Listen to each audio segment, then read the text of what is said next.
സ്നേഹാഗ്നിജ്വാലയായി എഴുന്നേറ്റ് നിന്നുകൊണ്ട് ശക്തമായി ദാഹത്തോടെ പടരണമേ.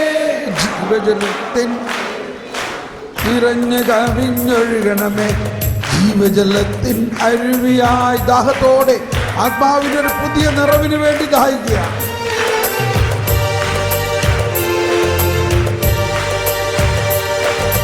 ജീവജലത്തിൻ അരുവിയായി നിറഞ്ഞു കവിഞ്ഞൊഴുകണമേ.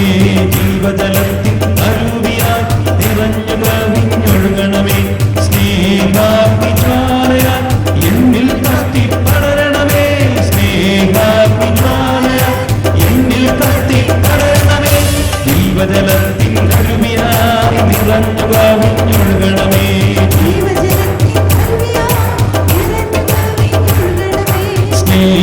സ്നേഹാഗ്നിജ്വാലയായി എന്നിൽ കത്തിപ്പടരണമേ.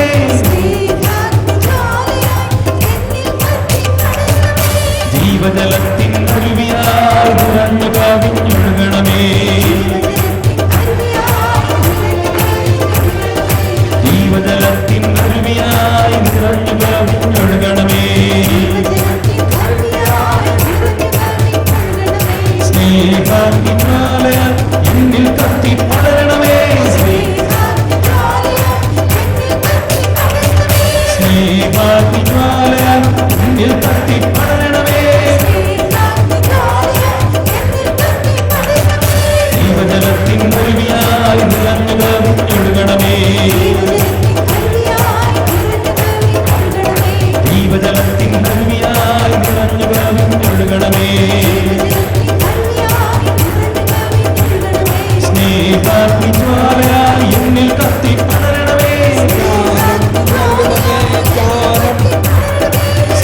സ്നേഹാഗ്നിജ്വാലയായി എന്നിൽ കത്തിപ്പടരണമേ.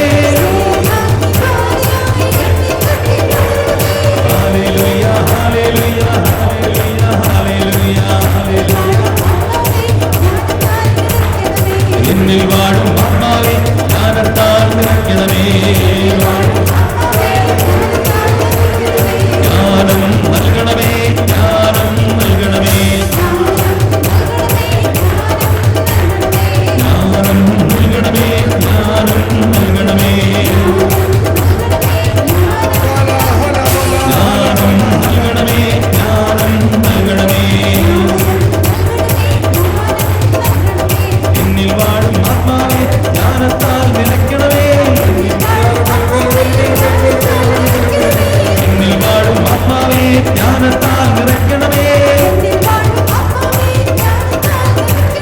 ജ്ഞാനത്താൽ നിറയ്ക്കണമേ. ജ്ഞാനത്താൽ നിറയ്ക്കണമേ.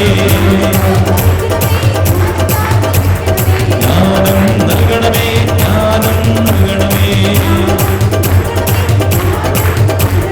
ദുർബോധ്യങ്ങൾ നൽകണമേ. ദുർബോധ്യങ്ങൾ നൽകണമേ. എന്നിൽ വാഴും ആത്മാവേ എന്നിൽ കത്തിപ്പടരണമേ. എന്നിൽ കത്തിപ്പടരണമേ. കത്തിപ്പടരണമേ. എന്നിൽ കത്തിപ്പടരണമേ. കത്തിപ്പടരണമേ. എന്നിൽ കത്തിപ്പടരണമേ. കത്തിപ്പടരണമേ.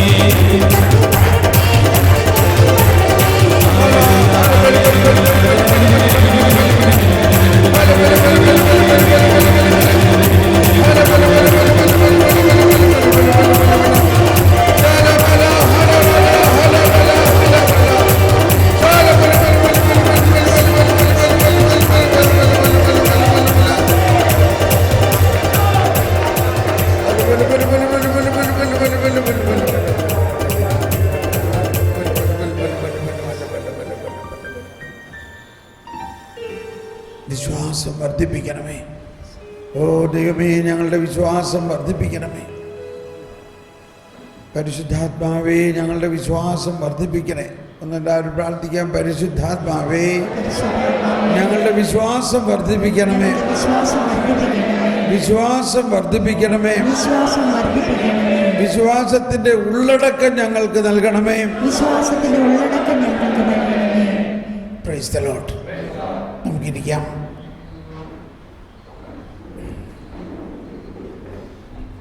ഇച്ചിരി ചൂടുള്ള വെള്ളമുണ്ട്. Praise the lord. നമ്മൾക്ക് സംശയങ്ങൾ ഉണ്ടാകുന്നതാണ് നല്ലത്. ഈ സംശയങ്ങൾ മാറാൻ ഒരേ ഒരു വഴിയുള്ളത് ജ്ഞാനത്തിന് വേണ്ടി പ്രാർത്ഥിക്കുകയും പരിശുദ്ധാത്മാവ് തന്നെ നമുക്ക് രഹസ്യങ്ങളെ വെളിപ്പെടുത്തി തരികയും ചെയ്യണം. അപ്പോൾ ഈ ഒരു പോയിന്റിലാണ് ഞാൻ പറഞ്ഞ ഒരു കാര്യം, അത് ഇടയ്ക്കിടയ്ക്ക് ഇങ്ങനെ ക്ലാരിഫൈ ചെയ്യുമ്പോഴാണ് നമ്മളുടെ പ്രാർത്ഥനകളും എല്ലാം ഈ ദൈവിക ജ്ഞാനത്തെ കേന്ദ്രീകരിക്കുകയാണെങ്കിൽ ബാക്കിയുള്ളതൊക്കെ താനേ നടന്നുള്ളൂ. പക്ഷെ നമ്മൾ ബാക്കിയുള്ളതിനെ കേന്ദ്രീകരിക്കുകയാണെങ്കിൽ ദൈവിക ജ്ഞാനം കിട്ടാതെ വരും. കിട്ടാതെ വരുന്നത് കൊണ്ട് നമുക്ക് ഈ ദൈവാവിഷ്കരണവും ദൈവത്തിൻ്റെ അനന്തമായ വലിയ അവർണ്ണനീയമായ ദാനമാണ് വിശുദ്ധ കുർബാന. പക്ഷേ അതെല്ലാം ഒരു ചടങ്ങ് പോലെ നമ്മളങ്ങനെ അങ്ങോട്ട് പോവുകയാണ് ചെയ്യണത്. അപ്പോൾ സഭയിലെ പല സാഹചര്യങ്ങളിൽ ഓരോ കാലഘട്ടങ്ങളിൽ ഇതുപോലെ അല്ലെങ്കിൽ പല വിശുദ്ധരിലൂടെയും എല്ലാം തുറന്നിരിക്കുന്നത് ജ്ഞാനമാണ്. വീണ്ടും ടോക്ക് ജ്ഞാനത്തിലേക്ക് പോകാനല്ല, എന്നാലും ആ ജ്ഞാനവും വിശ്വാസവും തമ്മിലുള്ളൊരു ബന്ധമുണ്ട്.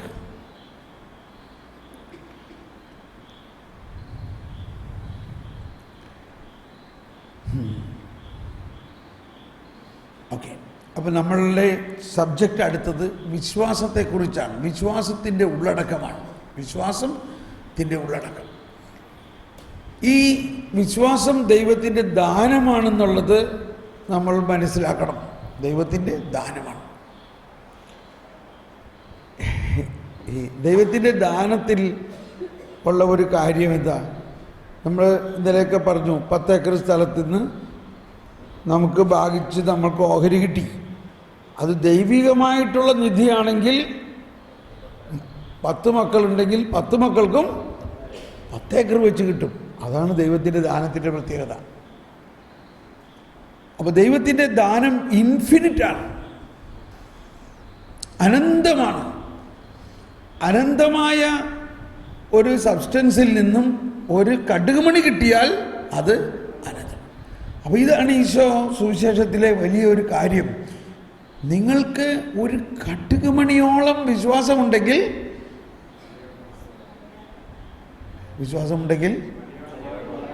മലയോട് മാറാൻ പറഞ്ഞാൽ മാറും. പിന്നെന്താ പറഞ്ഞേ? നിങ്ങൾക്ക് അസാധ്യമായി ഒന്നും ഉണ്ടാവില്ല. ആർക്ക് അസാധ്യമായിട്ട്? ദൈവത്തിന് അസാധ്യമായിട്ടൊന്നുമില്ല എന്നുള്ളത് നമ്മൾ സാധാരണ കേട്ടിട്ടുള്ള കാര്യം. അതിൽ വലിയ കാര്യമൊന്നുമില്ല, ഇല്ലേ? ദൈവത്തിനെല്ലാം സാധ്യമാണ്. ആ ദൈവത്തിനെല്ലാം സാധ്യമാണ്, ദൈവത്തിനൊന്നും അസാധ്യമല്ല എന്ന ആ അവസ്ഥയിൽ നമ്മൾ വിശ്വസിക്കുമ്പോൾ ആ അവസ്ഥ നമ്മളിലേക്ക് കടന്നു വരുന്നു. ആ അവസ്ഥ നമ്മളിലേക്ക് കടന്നു വരുമ്പോൾ നമുക്കും ഒന്നും അസാധ്യമല്ല. അതാണ് മത്തായിയുടെ സുവിശേഷം 17-ാം അധ്യായത്തിൽ 20-21 വചനങ്ങളിൽ പറയുന്നത്. മത്തായി 17-20-21 പറയുന്നതെന്ന് വായിക്കാം.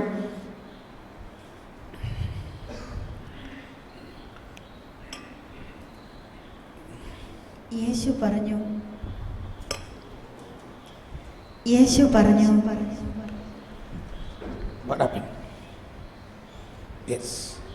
നിങ്ങളുടെ അല്പവിശ്വാസം കൊണ്ട് തന്നെ സത്യമായി ഞാൻ നിങ്ങളോട് പറയുന്നു, നിങ്ങൾക്ക് കടുകുമണിയോളം വിശ്വാസമുണ്ടെങ്കിൽ ഈ മലയോട് ഇവിടെ നിന്ന് മാറി മറ്റൊരു സ്ഥലത്തേക്ക് പോവുക എന്ന് പറഞ്ഞാൽ അത് മാറിപ്പോകും. നിങ്ങൾക്ക് യാതൊന്നും അസാധ്യമായിരിക്കുകയില്ല. നിങ്ങൾക്ക് യാതൊന്നും അസാധ്യമായിരിക്കും. അതെല്ലാവരും പറഞ്ഞേ, നിങ്ങൾക്ക് യാതൊന്നും അസാധ്യമായിരിക്കില്ല. നിങ്ങൾക്ക് എന്ന് പറഞ്ഞാൽ ആർക്ക്? എനിക്ക് എന്ന് പറഞ്ഞാൽ എനിക്ക് യാതൊന്നും. എല്ലാവരും പറയണില്ലല്ലോ, ഉച്ചത്തിൽ പറഞ്ഞേ. എന്തുകൊണ്ട്? ആ ദൈവം പൂർണ്ണമായി നമ്മളിൽ വസിക്കുന്നത് കൊണ്ട്. അതാണ് കടുകുമണി വിശ്വാസം എന്ന് പറഞ്ഞാൽ. അപ്പോൾ കടുകുമണി എന്ന് പറഞ്ഞാൽ ദൈവത്തിൻ്റെ അസ്തിത്വം മുഴുവനും നമ്മളിൽ വന്ന് വസിക്കുന്ന അവസ്ഥയാണ്. അപ്പോൾ വിശ്വാസി എന്ന് പറഞ്ഞാൽ അവനിൽ ദൈവം വസിക്കുന്നു, അവനിൽ സർവാധിപനായ ദൈവം വസിക്കുന്നു, സർവശക്തനായ ദൈവം വസിക്കുന്നു, പൂർണ്ണമായി വസിക്കുന്നു. അപ്പോൾ ഇവിടെയാണ് നമ്മുടെ വിശ്വാസത്തിൻ്റെ വളർച്ച എന്ന് പറയുന്നത്. അപ്പോൾ വളർച്ച എന്ന് പറയുന്നത് വിശ്വാസം ദൈവം തന്നിട്ടുണ്ട് നമുക്ക്, പക്ഷെ ദൈവം തന്നിരിക്കുന്ന ആ നിധി നമ്മൾ ഓരോന്നോരോന്ന് തുറന്ന് മനസ്സിലാക്കി വരുന്നേ ഉള്ളൂ. ഇപ്പോൾ നമ്മൾ കുറേ കാര്യങ്ങൾ ഈ 2-3 ദിവസം കൊണ്ട് മനസ്സിലാക്കിയോ ഇല്ലയോ? പക്ഷേ ഇത് പണ്ടും ദൈവം തന്നു കഴിഞ്ഞിട്ടുള്ളതാണ്. പക്ഷേ നമ്മൾക്ക് അത് ഇപ്പോഴാണ്. വാസ്തവത്തിൽ ഇതിനെന്നെ സഹായിക്കുന്ന ഒരു വലിയ ഘടകം, ഞാൻ ജർമ്മനിയിൽ നടത്തുന്ന 9 ദിവസം നീണ്ടു നിൽക്കുന്ന വിശ്വാസ വളർച്ച ഫെയ്ത്ത് സ്കൂൾ എന്നാണ് പറയുന്നത്. ഫെയ്ത്ത് സ്കൂൾ ഈ വർഷം ഒരു സ്ഥലത്ത് തന്നെ 4 പ്രാവശ്യം നടത്തുന്നുണ്ട്. അപ്പം ഇതുപോലെ ഒരുപാട് ആളുകളൊന്നും ഉണ്ടാവില്ല, 15 പേര് 20 പേരേ ഉള്ളൂ. ആ 20 പേർക്ക് വേണ്ടി 9 ദിവസം ഞാൻ രാവിലെ മുതൽ വൈകുന്നേരം വരെ കാറ്റക്കിസവും ബൈബിളും വെച്ചുള്ള പ്രബോധനമാണ്. ഇത് കേൾക്കുമ്പോഴും ഇത് പഠിപ്പിക്കുമ്പോൾ തന്നെ എനിക്ക് തന്നെ എൻ്റെ ദൈവം എന്താണ് ഞാൻ കേൾക്കുന്നത്, ഇന്നേ വരെ ഞാൻ ചിന്തിക്കാത്ത കാര്യങ്ങളാണല്ലോ. അവിടെ കൂടിക്കൊണ്ടിരിക്കുന്നവർ വളരെ പ്രസിദ്ധരായിട്ടുള്ളവരൊക്കെ ഉണ്ട് അതിനകത്ത്. അവരും അത്ഭുതപ്പെടുകയാണ്, ദൈവം ഇതൊക്കെ നമ്മുടെ വിശ്വാസത്തിൻ്റെ അകത്തുണ്ടോ? അപ്പോൾ ഇതാണ് വാസ്തവത്തിൽ നമ്മൾ വളരേണ്ട ഒരു തലം, വിശ്വാസ വളർച്ച, എ സ്കൂൾ ഓഫ് ഫെയ്ത്ത്. അപ്പോൾ നിങ്ങൾക്ക് നമ്മളുടെ യൂട്യൂബ് സൈറ്റിൽ പോയാൽ, യൂട്യൂബിൽ പോയി കഴിയുകയാണെങ്കിൽ തോമസ് പോൾ കൊടിയൻ, അതാണ് എൻ്റെ യൂട്യൂബ് ചാനലിൻ്റെ പേര്. ഒരു ചാനലാണ്, ചുമ്മാ യൂട്യൂബിൽ തോമസ് പോൾ എന്ന് അടിച്ചാൽ ഒരുപാട് വീഡിയോസ് വരും. ഇപ്പം മോർ ദാൻ 10,000 10,000-ലധികം വീഡിയോസ് നമ്മുടെ യൂട്യൂബിലുണ്ട്. അങ്ങനെ കാണരുത്. പ്രൊസീജിയർ ഇതാണ്, യൂട്യൂബിൽ തോമസ് പോൾ കൊടിയൻ എന്ന് ടൈപ്പ് ചെയ്യണം യൂട്യൂബിൽ. അപ്പോൾ ഒരു പേജ് വരും, അതിൽ വീഡിയോ പ്ലേ ചെയ്യരുത്. അതിൻ്റെ ഏറ്റവും ടോപ്പിൽ ചാനൽ എന്ന് എഴുതിയിട്ടുണ്ട്, ചാനൽ സബ്സ്ക്രൈബ്. അത് വേണമെങ്കിൽ സബ്സ്ക്രൈബ് ചെയ്യാം, പൈസ ഒന്നും കൊടുക്കണ്ട, ചുമ്മാ അതിൽ ക്ലിക്ക് ചെയ്താൽ മതി. ഡൗൺലോഡ് ചെയ്യാം. ഡൗൺലോഡൊക്കെ ചെയ്യുന്നതിന് മുമ്പത്താണ് പറയണത്. ആ ചാനലിൽ പോയി കഴിഞ്ഞാൽ അതിൻ്റെ ടോപ്പിൽ പ്ലേലിസ്റ്റ് എന്ന് എഴുതിയിട്ടുണ്ട്, പ്ലേലിസ്റ്റ്. ആ പ്ലേലിസ്റ്റിൽ ക്ലിക്ക് ചെയ്യുമ്പോൾ എല്ലാ ധ്യാനങ്ങളും ഇപ്പോൾ അതിനകത്ത് കാണുന്നത് പാല റിട്രീറ്റ് ഇന്നലെ വരെ ഉള്ളത് മുഴുവനും ഇപ്പോൾ യൂട്യൂബിൽ ഉണ്ട്. ഇതൊക്കെ രാത്രി ഞാൻ ചെയ്യുന്ന കാര്യങ്ങളാണ്. ധ്യാനം കഴിഞ്ഞാൽ ഇത് കൺവേർട്ട് ചെയ്ത് ഇത് അപ്ലോഡ് ചെയ്ത് ഇത് ഒരു 10-60 പേര് ഇപ്പോൾ കണ്ടുകൊണ്ടിരിക്കുന്നുണ്ട്. മറ്റ് രാജ്യങ്ങളിൽ നിന്ന്, അമേരിക്കയിൽ നിന്ന്, ന്യൂസിലൻഡിൽ നിന്ന്, സ്വിറ്റ്സർലൻഡിൽ നിന്ന്, ചൈനയിൽ നിന്ന്, ഇസ്രായേലിൽ നിന്ന്, സൗദി അറേബ്യയിൽ നിന്ന്, ഇവരെല്ലാം കണ്ടിട്ട് അവരെനിക്ക് ഫീഡ്ബാക്ക് തന്നുകൊണ്ടിരിക്കുകയാണ്. അബുദാബിയിൽ നിന്ന്. അപ്പോൾ ഇങ്ങനെ, അപ്പോൾ നിങ്ങൾക്കും ഇത് മറ്റുള്ളവർക്ക് പിന്നീട് അയച്ചു കൊടുക്കാം. അങ്ങനെ ആ യൂട്യൂബ് ചാനലിൽ പോയി കഴിഞ്ഞ് നിങ്ങൾ കുറേ താഴോട്ട് സ്ക്രോൾ ചെയ്യുകയാണെങ്കിൽ ഫെയ്ത്ത് സ്കൂൾ, വിശ്വാസ വളർച്ചാ ധ്യാനമുണ്ട് 9 ദിവസത്തെ. ഇപ്പോൾ ഇവിടെ നമ്മൾ എമ്മാവൂസിൽ നടത്തിയ 8 ദിവസത്തെ ധ്യാനത്തിൻ്റെ CD ഇവിടെ കൊണ്ടുവന്നിട്ടുണ്ട്. അത് നിങ്ങൾ വേണമെങ്കിൽ അതും നിങ്ങൾ വാങ്ങാം. അതും വളരെ, അപ്പോൾ അതിൽ കൂടുതൽ ഇതിപ്പോൾ ഇവിടെ കേട്ടേക്കാൾ കൂടുതൽ കാര്യങ്ങൾ അതിനകത്ത് കേൾക്കാം. അങ്ങനെ നമ്മളുടെ ഈ പരമ്പരാ ധ്യാനം കൂടുന്ന ഒരു ഗ്രൂപ്പുണ്ട്, ഒരു വലിയ ഗ്രൂപ്പ്. അവർ അടുത്ത ധ്യാനം എന്താണ്, എന്നിട്ട് അവർ പറയും, ഓ ഈ ധ്യാനത്തിൽ ബ്രദർ ഇത് പുതിയ കാര്യമാണ്, ഇങ്ങനെ എനിക്കിങ്ങനെ ഫീഡ്ബാക്ക്സ് തന്നുകൊണ്ടിരിക്കുക. അപ്പോൾ ഇങ്ങനെ നമ്മൾ ഇത് കുറേ കാര്യങ്ങൾ പഠിക്കാനുണ്ട് വിശ്വാസത്തെക്കുറിച്ച്. ഇപ്പം ഞാൻ പറയാൻ പോകുന്നത് ഇതിൻ്റെ ആരംഭം എവിടെ നിന്നാണ്, വിശ്വാസത്തിൻ്റെ ആരംഭം എവിടെ നിന്നാണെന്നുള്ളതാണ്. അതെങ്ങനെ വളർന്നു, എങ്ങനെ പടർന്നു, അതെങ്ങനെ ഇന്നുള്ള നമ്മളിലേക്ക് വന്നു, അത് നമ്മൾ മനസ്സിലാക്കി കഴിയുമ്പോൾ നമ്മൾക്ക് അത്ഭുതം തോന്നും. ദൈവം എത്ര മനോഹരമായിട്ടെല്ലാം പദ്ധതി ചെയ്തിരിക്കുന്നു എന്നുള്ളത്. നമ്മൾ ഈ ടെൻഷൻ അടിക്കേണ്ട ഒരു കാര്യമില്ല. അവസാനം എല്ലാവരും രക്ഷിക്കപ്പെടും. എല്ലാവരും ഈ രക്ഷിക്കപ്പെടുന്നുള്ള വാക്ക് കേട്ടാൽ ഉടനെ പറയും ഇതൊരു പെന്തക്കോസ്ത സ്ലാങ് ആണല്ലോ എന്ന്, ഇല്ലേ? അവരല്ലേ അത് ഉപയോഗിക്കുന്നത്. ഞാനതുകൊണ്ട് ആ വാക്ക് അങ്ങനെ അധികം പറയാറില്ല. പക്ഷേ കുർബാന പുസ്തകത്തിൽ ഒരുപാട് പ്രാവശ്യം എഴുതിയിരിക്കുന്നൊരു കാര്യമാണ് അവിടുത്തെ തിരുരക്തത്താൽ രക്ഷിക്കപ്പെട്ട സഭ, രക്ഷിക്കപ്പെട്ട സഭ. ഓക്കെ, അബ്രാഹത്തെ ഓക്കെ. അപ്പം ഇവിടെയും നമ്മുടെ വിഷയം ദൈവനീതിയിലേക്കാണ് നമ്മൾ പോകുന്നത് കേട്ടോ. ദൈവനീതിയിലേക്കാണ് നമ്മൾ പോകുന്നത്. അപ്പോൾ ആ ദൈവനീതിയെക്കുറിച്ചാണ് യേശയ്യാ 42 മുതൽ 53 വരെയുള്ള അധ്യായങ്ങളിൽ ദൈവത്തിൻ്റെ ഈ പുതിയ നീതിയെക്കുറിച്ചാണ് പറയുന്നത്. ആ ദൈവനീതിയെക്കുറിച്ച് പറയുന്നതിൽ യേശയ്യായിൽ തന്നെ പറയുന്ന ഒരു കാര്യമാണ് നീതി അന്വേഷിക്കുന്നവരെ. യേശയ്യാ 51 വചനം, യേശയ്യാ 51 അധ്യായം, യേശയ്യാ 51 അധ്യായത്തിൽ 1 മുതലുള്ള വചനം നമുക്ക് കേൾക്കാം. കർത്താവിനെ അന്വേഷിക്കുന്നവരെ, കർത്താവിനെ അന്വേഷിക്കുന്നവരെ, രക്ഷ തേടുന്നവരെ, രക്ഷ തേടുന്നവരെ, എന്റെ വാക്ക് കേൾക്കുവിൻ. കേട്ടോ, രക്ഷ തേടുന്നവരെ. നമ്മളെല്ലാവരുടെയും സബ്ജക്റ്റ് ഇപ്പം ഇതല്ലേ, കർത്താവിനെ അന്വേഷിക്കുന്നവരെ, രക്ഷ തേടുന്നവരെ, എൻ്റെ വാക്ക് ശ്രവിക്കുവിൻ. ഇവിടെ വളരെ പ്രത്യേക ഒരു കാര്യം പറയാൻ പോകാണ്. എല്ലാവരും കരമുയർത്തി ശബ്ദമുയർത്തി നേറ്റു പറയാം. അത് എന്താണത്?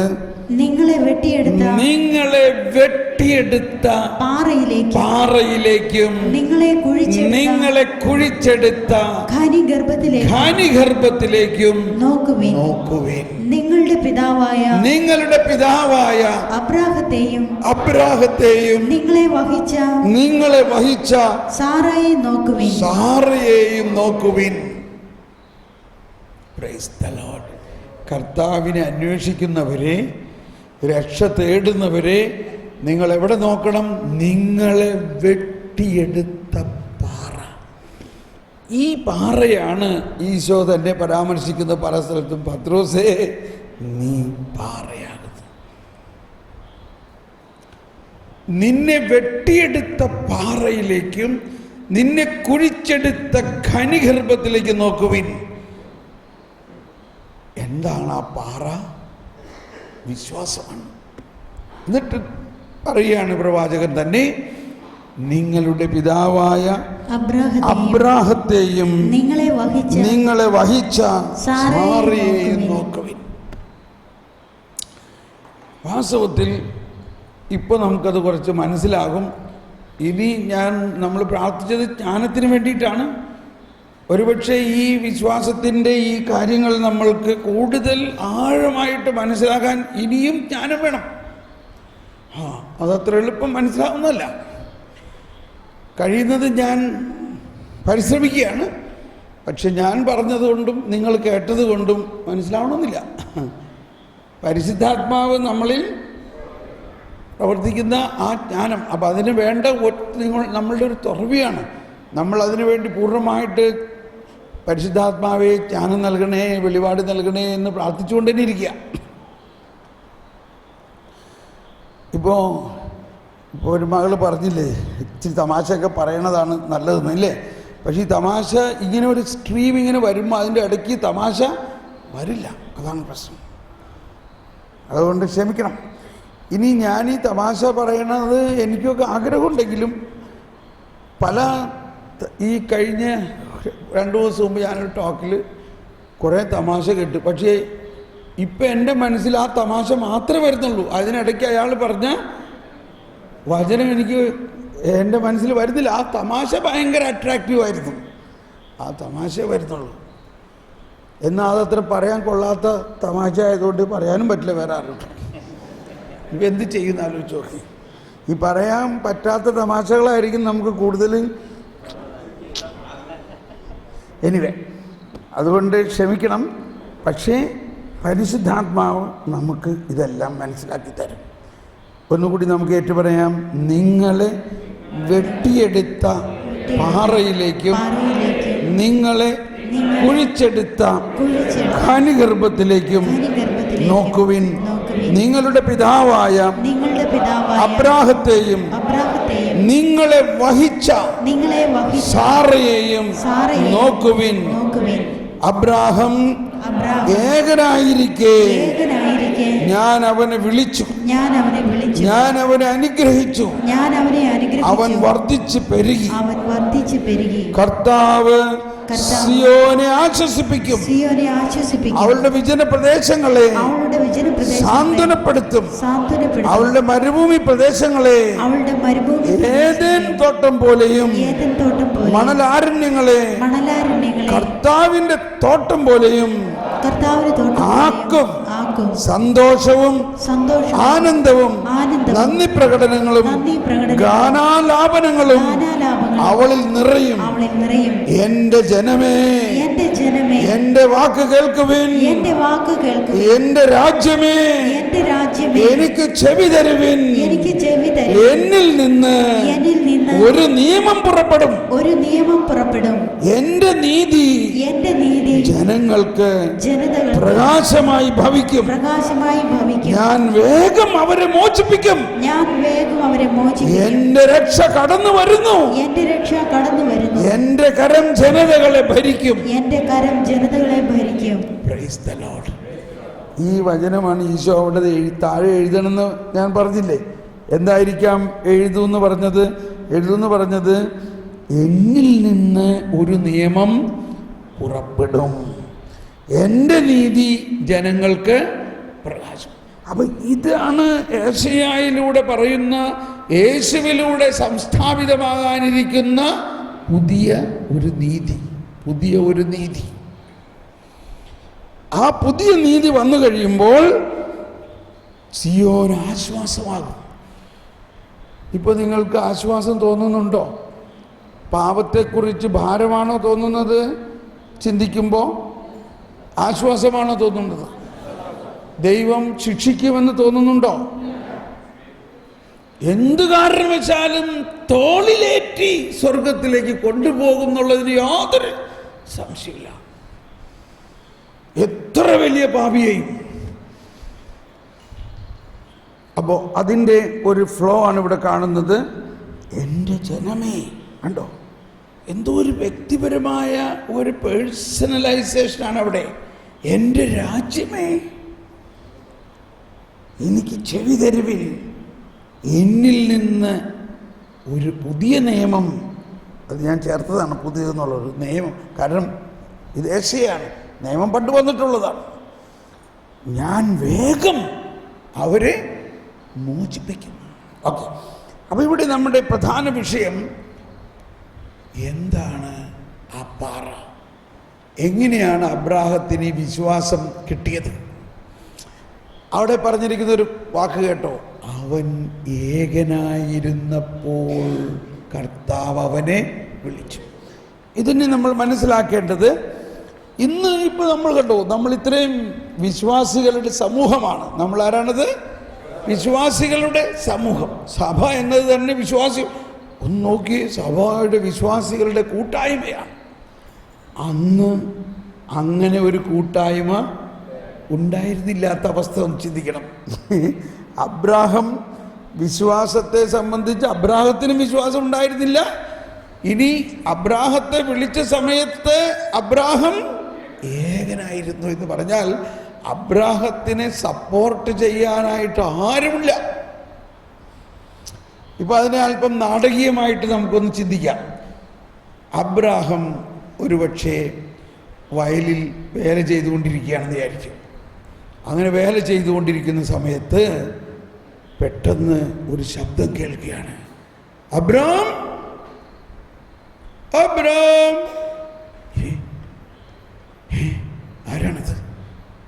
ആരാണത്? ആരെയും കാണുന്നില്ലല്ലോ. ആരാണ്? നിങ്ങൾ എവിടെയാണ്? ആരെയും കാണുന്നില്ല. അബ്രാം, ഞാൻ നിന്റെ ദൈവമാകുന്നു. ദൈവമോ? ഓ, ദൈവം സംസാരിക്കുമോ? അപ്പോൾ അബ്രാഹത്തിന് അന്ന് വരെയുള്ള പരിചയമനുസരിച്ച് അവിടെ സ്വർണത്തിൻ്റെ ദൈവമുണ്ട്, അല്ലെങ്കിൽ മരം കൊണ്ടുണ്ടാക്കിയ ദൈവമുണ്ട്, കല്ലുകൊണ്ടുണ്ടാക്കിയ ദൈവമുണ്ട്, കൊത്തുരൂപങ്ങളുണ്ട്, അവ ഒന്നും സംസാരിക്കില്ല. അപ്പോൾ ആകെ ഒരു ഷോക്കടിച്ച അവസ്ഥയിൽ ദൈവം സംസാരിക്കണമെന്ന് അബ്രഹാം ആകെ പരിഭ്രാന്തനായി കാണാം.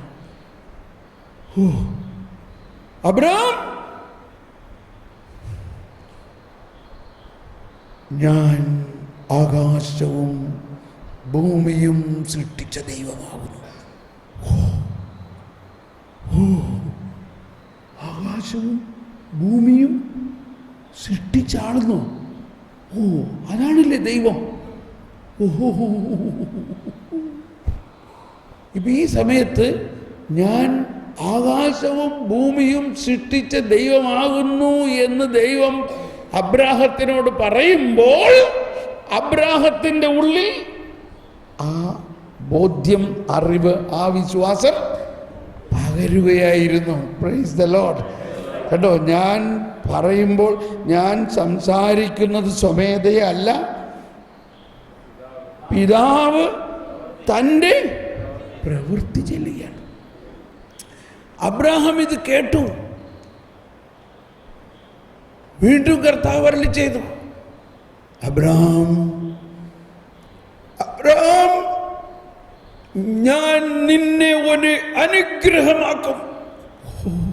അതോടെ അബ്രാഹാം സാഷ്ടാംഗം വീണു. കാരണം അനുഗ്രഹം ഓൾറെഡി ഇവിടെ എത്തിക്കഴിഞ്ഞു. ഞാൻ നിന്നെ ഒരു അനുഗ്രഹമാക്കും എന്ന് കർത്താവ് പറഞ്ഞപ്പോൾ അനുഗ്രഹം കൊടുത്തു കഴിഞ്ഞു. ഞാൻ ആകാശവും ഭൂമിയും സൃഷ്ടിച്ച ദൈവമാകുന്നു എന്ന് പറഞ്ഞപ്പോൾ ആ വിശ്വാസം അവിടെ വന്നു കഴിഞ്ഞു. ആകാശവും ഭൂമിയും സൃഷ്ടിച്ച ആ ദൈവം എന്നോട് സംസാരിക്കണം. അബ്രാഹത്തിൻ്റെ ഹൃദയം കുളിരുകോരുന്നു, ശക്തി കൊണ്ട് നിറയുന്നു, രൂപാന്തരപ്പെടുന്നു. അബ്രാഹം, നമ്മൾ നേരത്തെ പറഞ്ഞു, അബ്രാഹത്തിലും ഉത്ഭവഭാവം ഉണ്ടായിരുന്നോ ഇല്ലയോ? ഉത്ഭവഭാവം ഉണ്ടായിരുന്നു. ഇപ്പം ഇടയ്ക്കിടയ്ക്ക് ഞാനിത് പറയുമ്പോൾ ഞാൻ പാപത്തിൻ്റെ ഒപ്പോസിഷൻ പറയണമെന്ന് വിചാരിക്കരുത്. വാസ്തവം നമ്മൾ മനസ്സിലാക്കണം. നമ്മൾ അവിടെ CCC കാറ്റഗറിസ് നമ്മൾ പഠിച്ചു. ഉത്ഭവപാപത്തിൻ്റെ അവസ്ഥയും ഇതിലും മനുഷ്യപ്രകൃതി നന്മ കൊണ്ട് വളരുന്നതിന് ഉത്ഭവപാപം തടസ്സമല്ല. ഉദാഹരണങ്ങളാണ് ഈ പഴയ നിയമ പ്രവാചകരെല്ലാവരും ഉത്ഭവപാപം ഉണ്ടായിരുന്നു. യേശയ്യാ പറഞ്ഞത് അറിയാമല്ലോ, അയ്യോ ഞാൻ അശുദ്ധനാണേ, അശുദ്ധ അധരങ്ങളുള്ളവനും അശുദ്ധ അധരങ്ങളുള്ളവരുടെ മധ്യേ വസിക്കുന്നവനും. കർത്താവ് കുടിലുകൊണ്ട്, സെറാഫുകളിലൊന്ന് കുടിലുകൊണ്ട് അൾത്താരയിൽ നിന്നും ഒരു തീക്കനലെടുത്ത് യേശയ്യായുടെ അധരങ്ങളിൽ സ്പർശിച്ചിട്ട് പറഞ്ഞു, നീ ശുദ്ധീകരിക്കപ്പെട്ടിരിക്കുന്നു. ഇതാണ് നമ്മുടെ മലങ്കര കുർബാനയിൽ കുർബാന സ്വീകരണ സമയത്ത് എന്താ പറയുന്നത്? തീക്കട്ട. ആ തീക്കട്ട ദിവ്യകാരുണ്യം വിശുദ്ധ കുർബാനയായിട്ടാണ് കർത്താവിൻ്റെ ആ വിശുദ്ധീകരണ കൃപയും ദിവ്യകാരുണ്യ തിരു ശരീരവുമായിട്ടാണ് നമ്മൾ കണക്കാക്കുന്നത്. തീക്കട്ട. അപ്പോൾ അവരെല്ലാവരിലും അശുദ്ധി ഉണ്ടായിരുന്നു. പക്ഷേ ആ അശുദ്ധി ഒന്നും ദൈവത്തിൻ്റെ അനുഗ്രഹത്തിന് തടസ്സം നിൽക്കുന്നില്ല. ഈ ഒരു കോൺസെപ്റ്റ് നമ്മൾ മനസ്സിലാക്കണം. അനുഗ്രഹം ബെനഡിക്ഷൻ എന്ന് പറയും. പാപവും ശാപവും മാലഡിക്ഷൻ എന്ന് പറയും. പാപവും ശാപവും അന്ധകാരമാണെങ്കിൽ അനുഗ്രഹം പ്രകാശമാണ്. അപ്പൊ അനുഗ്രഹം വന്നപ്പോൾ എന്ത് സംഭവിക്കുന്നു? അന്ധകാരം അകലുന്നു എന്ന് മാത്രമല്ല, ഇന്ന് രാവിലെ നമുക്ക് കിട്ടിയ ഒരു പ്രവചനം ശ്രദ്ധിച്ചായിരുന്നോ? അന്ധകാരത്തെ എരിയിച്ചു കളയുന്നു. അന്ധകാരത്തെ കത്തിച്ചു കളയുന്നു. അപ്പോൾ ഇപ്പോൾ അബ്രാഹം അനുഗ്രഹമാകുമ്പോൾ അബ്രാഹത്തിലുള്ള പഴയ ഉത്ഭവഭാവം മുഴുവനും കത്തിച്ച് കളഞ്ഞിരിക്കുന്നു. ഇത് നമ്മൾ മനസ്സിലാക്കേണ്ടത്, ഈ രക്ഷാകര എന്തിനാണ് അബ്രാഹത്തിന് വിശ്വാസം കൊടുക്കുന്നത്?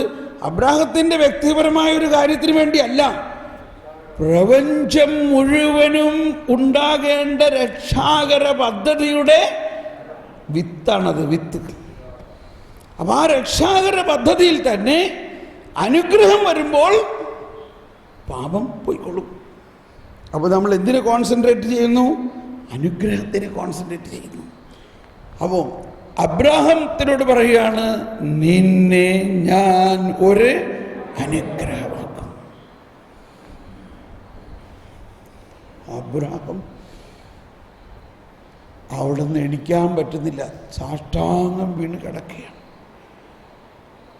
അവസാനം രാത്രി ആയപ്പോഴേക്കും അബ്രാഹം ഒരു കണക്കിന് വീട്ടിലെത്തി. പക്ഷേ ഒരു വശത്ത് അബ്രാഹത്തിന് ഭയങ്കര എക്സൈറ്റ്മെൻ്റാണ്, ഭയങ്കര സന്തോഷമാണ്. അബ്രാഹം വീട്ടിൽ വന്നിട്ട്, സാറാ കേട്ടോ, ഇന്ന് കർത്താവ് എന്നോട് സംസാരിച്ചു. സഹോദരന്മാരെ വിളിച്ചിട്ട് പറഞ്ഞു, ഇന്ന് ദൈവം എന്നോട് സംസാരിച്ചു. ഇവരെന്ത് പറ്റി? ദൈവം സംസാരിക്കുക. ഇവിടെ നമ്മുടെ വീട്ടിൽ ഒരുപാട് ദൈവങ്ങൾ നമ്മൾ ഉണ്ടാക്കി വെച്ചിട്ടുണ്ടല്ലോ, അതൊന്നും സംസാരിക്കുന്നില്ല. എടാ, ഇതൊന്നും ദൈവമല്ല, ഇതൊക്കെ വെറും കൊത്തുരൂപങ്ങളാണ്. ദൈവം എന്ന് പറഞ്ഞാൽ ഈ പ്രപഞ്ചത്തെ മുഴുവനും സൃഷ്ടിച്ച സൃഷ്ടാവാണ്. ദൈവം എന്നോട് പറഞ്ഞു. നിനക്ക് എന്ത് പറ്റി? നിനക്ക്? അവർക്ക് സംശയമായി, ഇവനെന്തോ കുറെ കഴിഞ്ഞപ്പോൾ അവർ സമ്മതിച്ചു. ഓക്കെ, സമ്മതിച്ചു. എന്താ പറഞ്ഞേ? കർത്താവ് പറയാണ്, അങ്ങ് ദൂരെ എനിക്ക് വേണ്ടി ഒരു ദേശം ഒരുക്കി വച്ചിട്ടുണ്ടെന്ന്. അതുകൊണ്ട് ഈ സ്ഥലവും പറമ്പും ഈ ഏക്കറുകളായിട്ടുള്ള എല്ലാം വിട്ട് ഇതെല്ലാം ഉപേക്ഷിക്കാനാണ് പറയണത്. നിനക്ക് വട്ടണം, ഇതെല്ലാം ഉപേക്ഷിക്കാനാ. ഇത് നിന്റെ ജന്മാവകാശമാണ്, നിന്റെ സ്വത്താണിത്. നിനക്ക് നിന്റെ കാരണന്മാരിൽ നിന്ന് പൈതൃകമായിട്ട് കിട്ടുന്നത് ഉപേക്ഷിക്കണ്ട. എന്നാ ഉപേക്ഷിച്ചിട്ട് നീ എന്ത് ചെയ്യാനാ? അവിടെ പോയിട്ട് എന്തെടുക്കാനാ? അവിടെ വല്ല ആടോ മാടോ സ്ഥലോ വല്ലതുണ്ടോ? നീ എങ്ങനെ ഭക്ഷിക്കും? അതെല്ലാം കർത്താവ് നോക്കിക്കൊള്ളും. എന്ത് പറയണേ? ഞങ്ങൾ വിട്ടൂല നിന്നെ. അനുജനും അവരൊക്കെ പിടിച്ചു എൻ്റെ കൈമ തൂങ്ങി. ഞങ്ങൾ സമ്മതിക്കില്ല. ഇല്ല, എനിക്ക് നല്ല ഉറപ്പുണ്ട്, എന്നോട് പറഞ്ഞ ആള് കർത്താവാണ്, ശോക മുഴുവൻ്റെയും അധിപനാണ്. അതുകൊണ്ട് ഞാൻ നാളെ പുറപ്പെടുകയാണ്. നാളെ? പിന്നെ ഇനി എന്തിന് താമസം? ഇതെല്ലാം വിട്ട് നീ പോകുന്നു. ഇതെല്ലാം വിടണം. രാത്രി വീട്ടിൽ ഉറക്കില്ല. എന്താ ഈ കേക്കണേ? ഇതെല്ലാം വിട്ട് നീ പോകുന്നോ? ഭാര്യ അവിടെ കിടക്കണം, അനുജന്മാരൊക്കെ കിടന്ന് വഴക്കുണ്ടാക്കണം, വേലക്കാർ ഇതൊക്കെ കേട്ടിട്ട് അവർക്ക് അറിഞ്ഞൂടെ മുതലാളി പറയണമെന്ന് ചെയ്യാം. എന്തിനു പറയണു? രാവിലെ അബ്രാഹം എഴുന്നേറ്റ് നിസാരം കുറച്ച് സാധനങ്ങളും കുടിക്കാൻ ഇച്ചിരി വെള്ളവുമായിട്ട് അബ്രാഹം പറയാണ്, ഞാൻ എൻ്റെ ജന്മനാടും എൻ്റെ ഭവനവും എൻ്റെ സകല സമ്പത്തുകളും വിട്ട് ദൈവം പറയുന്ന ആ സ്ഥലത്തേക്ക് ഞാൻ പോവുകയാണ്. മനസ്സിൽ കാണുക, അബ്രാഹത്തിൻ്റെ പുറകിൽ ഇവരെല്ലാവരും നിന്നിട്ട് അയ്യോ പോകല്ലേ പോകല്ലേ പോകല്ലേ എന്ന് പറയും. അബ്രാഹം ആദ്യത്തെ കാൽ മുന്നോട്ട് വെച്ചു, അടുത്ത സ്റ്റെപ്പ് മുന്നോട്ട് വെച്ചു. ഉടനെ സാറായി വന്നിട്ട് പറഞ്ഞു, ഞാനും അങ്ങയുടെ കൂടെ വരികയാണ്. രണ്ടാമത്തെ ആൾ. കുറച്ച് കഴിഞ്ഞപ്പോൾ ലോത്ത് എന്നിട്ട് പറയുകയാണ്, ഞാനും അങ്ങയിലൂടെ വരികയാണ്, മൂന്നാമത്തെ ആൾ. പക്ഷെ അബ്രാഹാം തിരിഞ്ഞു നോക്കുന്നില്ല. അബ്രാഹാം മുന്നോട്ട് പോയിക്കൊണ്ടിരിക്കുന്നു. ഇതാ കുറേ വേലക്കാർ അബ്രാഹത്തിൻ്റെ കൂടെ അങ്ങ് പോരുകയാണ്. അങ്ങനെ അബ്രാഹാം മുന്നോട്ട് പോവുകയാണ്. ഇതാണ് ഒരു ഹിസ്റ്റോറിക്കൽ പോയിന്റ്. ദൈവം അബ്രാഹത്തിന് വിശ്വാസം കൊടുത്തു എങ്കിലും ആ വിശ്വാസം യഥാർത്ഥമായിട്ട് അപ്ലൈ ചെയ്യാൻ വന്നത്, ആപ്ലിക്കബിൾ ആയത്, അത് പ്രാവർത്തികമാകാൻ തുടങ്ങിയത് അബ്രാഹാം അതിനെ റെസ്പോണ്ട് ചെയ്തപ്പോഴാണ്. അബ്രാഹാം റെസ്പോണ്ട് ചെയ്യുകയാണ്. സകലതും വിട്ട് അബ്രാഹാം ഇറങ്ങി. ഇതിനാണ് വിളി എന്ന് പറയുന്നത്. ഈ വിളിയാണ് എല്ലാ അച്ഛന്മാർക്കും എല്ലാ സിസ്റ്റേഴ്സിനും നമ്മളിൽ ചിലർക്കും ഒക്കെ ഉള്ളത്. എന്താണ് ആ വിളി? അപ്പോൾ ഈ സിസ്റ്റർമാരെല്ലാം ഒരു ദിവസം കേട്ട് കാണും, നീ എല്ലാം വിട്ട് എൻ്റെ പിന്നാലെ വരിക. കേട്ടോ ഇല്ലയോ? എന്നിട്ട് ആദ്യം വന്ന് പറഞ്ഞപ്പോൾ ഭയങ്കര സംഘർഷമൊക്കെ ഉണ്ടായി കാണും. പക്ഷേ കർത്താവാണ് വിളിച്ചതെങ്കിൽ കർത്താവ് കൊണ്ടുവരും. ഇതുപോലെ തന്നെ അച്ഛന്മാരും അവർ ഈ വിളി കേട്ടു. അബ്രാഹത്തിനോട് പറഞ്ഞ കർത്താവ് തന്നെ അതേപോലെ തന്നെയാണ്, നിന്നെ ഞാനൊരു അനുഗ്രഹമാക്കും, നീ സകലതും വിട്ട് എൻ്റെ പിന്നാലെ വരിക. ഓക്കെ, ഇവിടെ വിടുക എന്നതിൻ്റെ ഒരു കാര്യത്തിൽ ദൈവം പറയുന്നു, അതനുസരിക്കുന്നു, മുന്നോട്ട് പോകുന്നു. അവിടെ അന്ന് ആദത്തിനോട് പറഞ്ഞു, നീ ഈ ഒരു വൃക്ഷത്തിൻ്റെ ഫലം മാത്രം ഭക്ഷിക്കരുത്. പക്ഷേ അവനത് ഭക്ഷിച്ചു. അപ്പോൾ അവിടെ എന്ത് സംഭവിച്ചു? ആദത്തെ ദൈവം സ്വന്തം ഛായയിൽ സൃഷ്ടിച്ചു, അവന് സകലതും കൊടുത്തു. പക്ഷേ അവൻ വിശ്വാസത്തിൽ ദൈവം പറയുന്നത് കേട്ടു, അത് വിശ്വസിച്ചു.